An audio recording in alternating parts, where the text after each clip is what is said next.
Egzaminas jau rytoj, tad svarbiausia šiandien išsimiegok, o čia yra mano patarimai rytoj.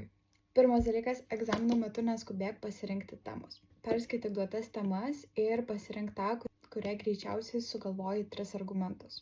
Pirmiausia, pradėk nuo plano, tiesiog ramiai juodraštyje susirašyk planelį, jam skirk apie 5-10 minučių, nes jisai tau labai padės nuosekliai parašyti rašinį ir nepasimesti savo mintise. Taip pat aiškiai susiek savo kūrinius su tema.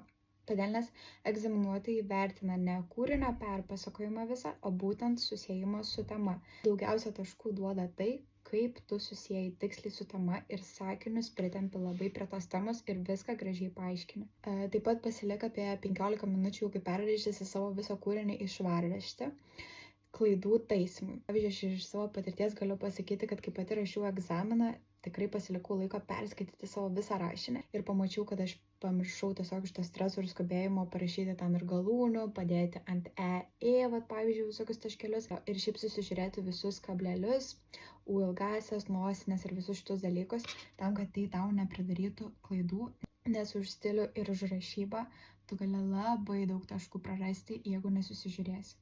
Taip pat atsikėlus ryte, suvalgyk bananą, čia yra toks kaip mano mini patarimas ir toks kaip sėkmės talismanas. Tiesiog turiu tokį tikėjimą, kad bananas atneša sėkmę ir suveikia.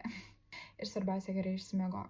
O šiandien jau tikrai nieko naujo nebesimokink, svarbiausia yra išsimiegoti, o jeigu turi dar kažkokių klausimų, kurie labai tau jau galvoje, tai vat sukas ir tu nežinai atsakymų, tai paklausk Astros jai, nes jinai tau viską paaiškins, paskutinius tokius punktus sudės ir tu tikrai jausies, kad tu eini gerai pasiruošęs į egzaminą. Sėkmės!